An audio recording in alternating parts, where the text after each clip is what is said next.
আসসালামু আলাইকুম। সপ্তম শ্রেণীর প্রিয় শিক্ষার্থীরা, আজকে আমি তোমাদেরকে বার্ষিক সামষ্টিক মূল্যায়ন নির্দেশিকা সম্পর্কে, অর্থাৎ তোমাদের সপ্তম শ্রেণীর বার্ষিক পরীক্ষায় যে সিলেবাস আছে এবং নমুনা প্রশ্নটা কিরকম হবে সেই প্রশ্নের আলোকে সম্পূর্ণ আলোচনা করব। প্রিয় শিক্ষার্থীরা, আশা করি তোমরা সবাই ভালো আছো। তাহলে কথা না বলে শুরু করি। দেখো, এটা হচ্ছে বার্ষিক সামষ্টিক মূল্যায়ন নির্দেশিকা 2024, বিষয় বাংলা, শ্রেণী হচ্ছে সপ্তম। তোমাদের বার্ষিক পরীক্ষার পাঠ্যক্রম দেখো, এখানে দেওয়া আছে, অধ্যায় দেওয়া আছে এবং অভিজ্ঞতার নাম ও পৃষ্ঠা দেওয়া আছে। অর্থাৎ এটা হচ্ছে তোমাদের একটা সিলেবাস। তো প্রথম অধ্যায় হচ্ছে প্রসঙ্গের মধ্য থেকে যোগাযোগ করি, এর পৃষ্ঠা হচ্ছে 1 থেকে 13। দ্বিতীয় অধ্যায় প্রমিত ভাষায় কথা বলি, পৃষ্ঠা হচ্ছে 14 থেকে 25। তৃতীয় অধ্যায় অর্থ বুঝে বাক্য লিখি, এটা পৃষ্ঠা হলো 26 থেকে 59 পৃষ্ঠা পর্যন্ত পড়তে হবে। চতুর্থ অধ্যায় আছে চারপাশে লেখার সাথে পরিচিত হয়, 60 থেকে 71 পৃষ্ঠা পর্যন্ত। পঞ্চম অধ্যায় বুঝে পড়ি লিখতে শিখি, পৃষ্ঠা হচ্ছে 72 থেকে 86 এবং 95 থেকে 103 পৃষ্ঠা। ষষ্ঠ অধ্যায় আছে সাহিত্য পড়ি লিখতে শিখি, 117 থেকে 135 পৃষ্ঠা এবং 154 থেকে 162 পৃষ্ঠা পর্যন্ত। এই হচ্ছে তোমাদের বাংলা সিলেবাস। প্রিয় শিক্ষার্থীরা, তাহলে মূল্যায়ন কাঠামোটা কিরকম হবে দেখো। শিক্ষণকালীন এখানে থাকবে 30% মার্কস, অর্থাৎ 30% নাম্বার, আর সামষ্টিক মূল্যায়নে থাকবে 70% নাম্বার। এই হচ্ছে তোমার টোটাল 100% নাম্বার।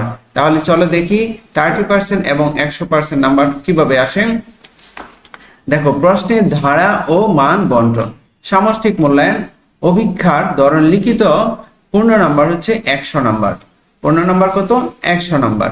দেখো, এখানে দেওয়া আছে আইটেমের ধরন, কি কি আইটেম থাকবে। এখানে থাকবে নৈর্ব্যক্তিক প্রশ্ন, 15টি এমসিকিউ ও 10টি এক কথায় উত্তর। এতে হচ্ছে 25 নাম্বার এবং প্রতিটার জন্য 1 নাম্বার করে, অর্থাৎ 25 একে তুমি 25 নাম্বার এখানে পাবে। সংক্ষিপ্ত উত্তর প্রশ্ন, অর্থাৎ শর্ট কোয়েশ্চেন, 10টি থেকে 10টিরই উত্তর দিতে হবে। এখানে হচ্ছে প্রতিটার জন্য 2 নাম্বার করে, 10টি প্রশ্নের জন্য তোমার টোটাল মার্কস হচ্ছে কত? 20 নাম্বার। ওকে, 3 নাম্বারে আছে রচনামূলক প্রশ্ন, দৃশ্যপটবিহীন, অর্থাৎ এসে টাইপ কোয়েশ্চেন উইদাউট সিচুয়েশনাল, 5টি থেকে 3টির উত্তর দিতে হবে। ওকে, তাহলে 3টির প্রতিটার জন্য নাম্বার থাকবে 5 করে, অর্থাৎ 3 5 তুমি এখানে কত পাবে? 15 নাম্বার পাবে। তারপরে হচ্ছে রচনামূলক প্রশ্ন, দৃশ্যপট নির্ভর, এখানে 60টি থেকে 5টির উত্তর দিতে হবে এবং 5টির উত্তর দিলে তুমি প্রতিটার জন্য নাম্বার পাবে 8 করে, অর্থাৎ টোটাল তোমার এখানে হচ্ছে কত? 40 নাম্বার। প্রতিটি দৃশ্যপটের বিপরীতে 2টি অংশ থাকবে। ওকে প্রিয় শিক্ষার্থীরা, এই হলো তোমার টোটাল 100 নম্বর এবং তুমি সময় পাবে কত? 3 ঘন্টা। এখন দেখো, এখানে বলা আছে যে 100 নম্বরের মধ্যে শিক্ষার্থীর প্রাপ্ত নম্বরকে 70%-এ কনভার্ট করা হবে। অর্থাৎ তুমি 100 নম্বরের পরীক্ষা দিবে, সেই 100 নম্বরকে 70% নাম্বারে কি হবে? কনভার্ট করা হবে। তাহলে আমরা এখানে 100-তে কত পেলাম? 70 নম্বর পেয়েছি। ওকে, অর্থাৎ টোটাল পরীক্ষা দিয়েছি আমরা কত? 100। 100-কে তোমার 70 নম্বরে কনভার্ট করা হবে। তারপরে দেখো, এখানে আছে খ শিক্ষণকালীন মূল্যায়ন আইটেমের ধরন, অর্থাৎ তোমার যে আরো 30 নাম্বার রয়ে গেল, সেই 30 নাম্বারের পরীক্ষাটা এখানে হবে। কি কি থাকবে? অ্যাসাইনমেন্ট থাকবে, ব্যবহারিক কাজ, তারপর থাকবে অনুসন্ধানমূলক কাজ, প্রকল্প, প্রতিবেদন, উপস্থাপন, একটি করে নমুনা সহ, অর্থাৎ প্রতিটার জন্য কত করে? 10 নাম্বার করে। শ্রেণী কাজ থাকবে, পাঠ্যপুস্তকে সন্নিবেশিত একক ও দলগত কাজ, ছক পূরণ, বক্স পূরণ, ফ্লোচার্ট অঙ্কন, একটি করে নমুনা সহ, এখানে হচ্ছে 30 নাম্বার, অর্থাৎ টোটাল কত হলো? 30 হলো। এখানে যে 70 আর এই হলো কত? 30, টোটাল হয়ে গেল 100 নাম্বার। প্রিয় শিক্ষার্থীরা, এখন একটি নমুনা প্রশ্ন তোমাদের জন্য দেখাচ্ছি। দেখো, এটি একটি নমুনা প্রশ্ন। এই নমুনা প্রশ্নপত্রের আলোকে এই বিষয়ে প্রশ্নপত্র তৈরি করবেন। কোনোভাবেই নমুনা প্রশ্নপত্র হুবহু ব্যবহার করা যাবে না। দেখো, 2024 সালের শিক্ষাবর্ষের বার্ষিক পরীক্ষার নমুনা প্রশ্ন। শ্রেণী সপ্তম শ্রেণী, বিষয় হচ্ছে বাংলা, নৈর্ব্যক্তিক, অভিজ্ঞা এবং রচনামূলক সময় 3 ঘন্টা, পূর্ণমান 100। নৈর্ব্যক্তিক অংশ মান হচ্ছে কত? 25 নাম্বার। এখানে দেখো এই যে বলা আছে বহু নির্বাচনী অভিজ্ঞতার সঠিক বা সর্বোৎকৃষ্ট উত্তরটি খাতায় লেখো। উত্তরটি আমাদের খাতায় লিখতে হবে 1 থেকে 15 এবং এক শব্দে বা এক বাক্যে উত্তর লেখো 16 থেকে 25। প্রতিটি প্রশ্নের মান হবে কত? 1। প্রিয় শিক্ষার্থীরা, তোমাদের এই যে নমুনা প্রশ্ন দেওয়া আছে ঠিক এই প্রশ্নের আলোকেই তোমাদেরকে প্রশ্ন করা হবে। দেখো প্রথম প্রশ্ন হচ্ছে 1 নম্বরে দেওয়া আছে যে পিরামিড কি ধরনের লেখা। তো আমরা জানি পিরামিড হচ্ছে একটা বিবরণমূলক লেখা, এটা উত্তর লিখতে হবে খাতায়। আবুর মনে ভয় কেন? মাছ ধরতে না পারার সংখ্যায়। এই উত্তরটাও তোমার খাতায় লিখতে হবে। দেখো 3 নম্বর দেওয়া আছে সততা স্টোর দেওয়া আছে। ওকে, এখানে বলা আছে এখানে সুলভ মূল্যে খাতা, কলম, পেন্সিল সহ যাবতীয় স্টেশনারি দ্রব্যাদি পাওয়া যায়। যোগাযোগ আমতলী, রাজশাহী। এটা কি ধরনের? উপরে লেখাটি চারপাশের কোন বিষয়ের সাথে মিল আছে? এটা হচ্ছে একটা কি লিফলেটের সাথে মিল আছে। 4 নম্বরে দেওয়া আছে কোনটি ক্রিয়াবাচক শব্দ? ক্রিয়াবাচক শব্দ হচ্ছে পড়েছি, এটি তুমি খাতায় লিখবে। ওকে, তুমি যখন এগুলো পারবে তখন তোমার ফুল মার্কস পাওয়া খুব কঠিন হবে না। নিচের কবিতা অংশটি পড়ে পরবর্তী প্রশ্ন দুটির উত্তর দাও। অর্থাৎ এই কবিতাটা আমাদেরকে পড়তে হবে। দেখি কি বলেছে। মেঘনা নদী দেব পারি, কল অলা এক নাই, আবার আমি যাব আমার পাড়াতলি গায়ে। এখানে বলেছে উপরের কবিতাংশের ভাবটি নিচের কোন কবিতার ভাবের সাথে সাদৃশ্যপূর্ণ? এটা হচ্ছে মাঝি কবিতার ভাবের সাথে সাদৃশ্যপূর্ণ। উপরের কবিতাংশের ভাবের সাথে মিল রয়েছে যে চরণের। এটা কোনটার সাথে মিল রয়েছে এটা একটু দেখি। এটা হবো যেহেতু মাঝি কবিতার সাথে বড় হলে আমি হব খেয়াঘাটের মাঝি। প্রিয় শিক্ষার্থীরা 7 নম্বরে দেখো এখানে আছে ব্যাকরণ অংশ। আমি তোমাদের জন্য ব্যাকরণ অংশের যে নমুনা প্রশ্নের আলোকে আমি তোমাদের ব্যাকরণ অংশের ভিডিও দিব অচিরেই, আর দেরি হবে না ইনশাআল্লাহ। দেখো কোনটি অঘোষ ধ্বনির উদাহরণ? এটা হচ্ছে থ হচ্ছে অঘোষ ধ্বনির উদাহরণ। ওকে, কোনটি উপসর্গ সাধিত শব্দ? সম্মান হচ্ছে উপসর্গ সাধিত শব্দ। নিচের কোনটি জটিল বাক্যের উদাহরণ?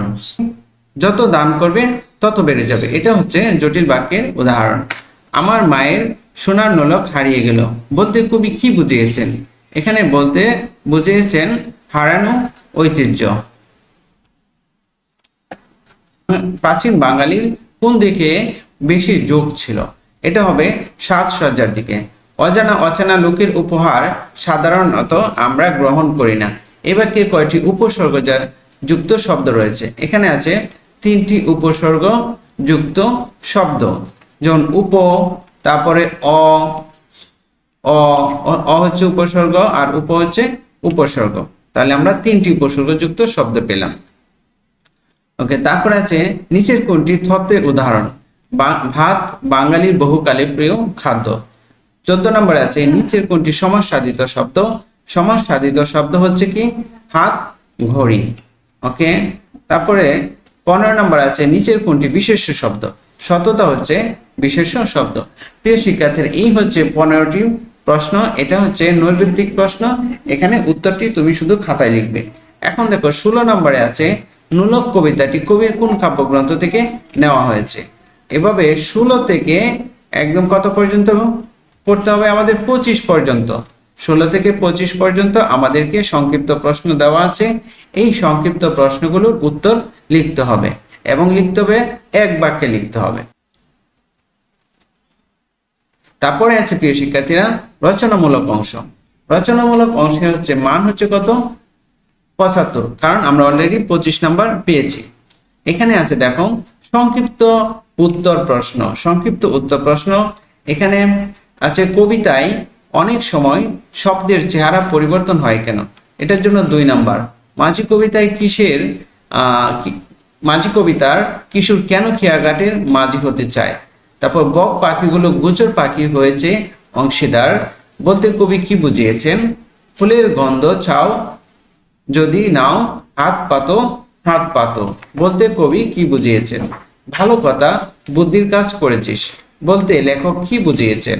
ময়নামতির চর কবিতার চরের মানুষেরা কিভাবে জীবনযাপন করে? এটার জন্য 2 নাম্বার।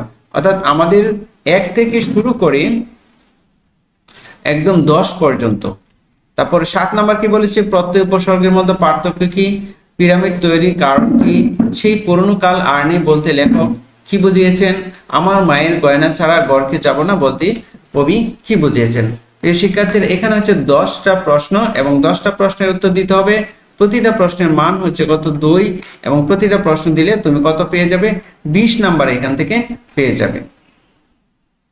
এখন 3 নম্বরে আছে দেখো, রচনামূলক প্রশ্ন দৃশ্যপটবিহীন, অর্থাৎ এটাতে কোনো দৃশ্যপট দেওয়া নাই, নিজে থেকে লিখতে হবে। 11 নম্বরে দেওয়া আছে কি, দেওয়া আছে নিচের অনুচ্ছেদে প্রয়োজন অনুসারে জ্যোতিষ চিহ্ন বসিয়ে অনুচ্ছেদটি লেখো, অর্থাৎ এই অনুচ্ছেদটিতে জ্যোতিষ চিহ্ন বসিয়ে লিখলে তুমি 5-এ 5 পাবে। 12 নম্বরে দেখো, নিচের শব্দগুলো থেকে সমাস ও প্রত্যয় সাধিত শব্দগুলো শনাক্ত করে খাতায় লিখো। এখান থেকে তুমি যদি খাতায় লিখতে পারো তাহলে তুমি 5-এ 5 পাবে। সেই জন্য তোমার সমাস এবং প্রত্যয় সম্পর্কে ভালো ধারণা থাকতে হবে। 13 নম্বরে আছে যোজক কাকে বলে, পৃথক যোজক ব্যবহারে 4টি বাক্য তৈরি করো, এখানেও 5 নাম্বার। ওকে, তারপরে 14 আছে, মনে করো তুমি সপ্তম শ্রেণীর শিক্ষার্থী, তোমার শ্রেণীতে সাহিত্য বিষয়ক প্রতিযোগিতা অনুষ্ঠিত হবে। উক্ত প্রতিযোগিতায় শিক্ষার্থীদের অংশগ্রহণের জন্য একটি নোটিশ তৈরি করো। মনে রাখবে নোটিশে যেন বিস্তারিত উল্লেখ থাকে। এখানেও প্রতিটা প্রশ্নের জন্য কত, 5 করে দেওয়া আছে। ওকে, এখানে দেখো বলেছে কি যে কোনো 3টি প্রশ্নের উত্তর দিতে হবে। 3টি প্রশ্নের উত্তর দিলে তুমি কত পাবে, 15 নাম্বার পাবে। ওকে, কারণ তোমাকে 3টা প্রশ্নের উত্তর দিতে হবে এবং অতিরিক্ত প্রশ্নগুলি দেওয়া আছে, তুমি যে কোনো এখান থেকে যেটা তোমার কাছে সহজ মনে হয় সেই 3টাই প্রশ্ন উত্তর তুমি লিখবে। তারপর আবার নিচে দেখো, রচনামূলক প্রশ্ন দৃশ্যপট নির্ভর, এখানে একটা দৃশ্যপট দেওয়া আছে, অর্থাৎ উদ্দীপক দেওয়া আছে। নিচের কবিতাংশটিকে পড়ে নিম্নোক্ত প্রশ্নের উত্তর দাও। এই হচ্ছে আমাদের কবিতা। এখন এই কবিতাটি পড়ে আমাদের নিচের অংশ উত্তর দিতে হবে।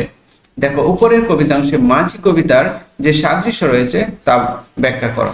দেখো, কবিতা থেকে কিন্তু সরাসরি প্রশ্ন আসে নাই, প্রশ্ন আসছে কি বইয়ের যে মাঝি কবিতা আছে সেই মাঝি কবিতা থেকে।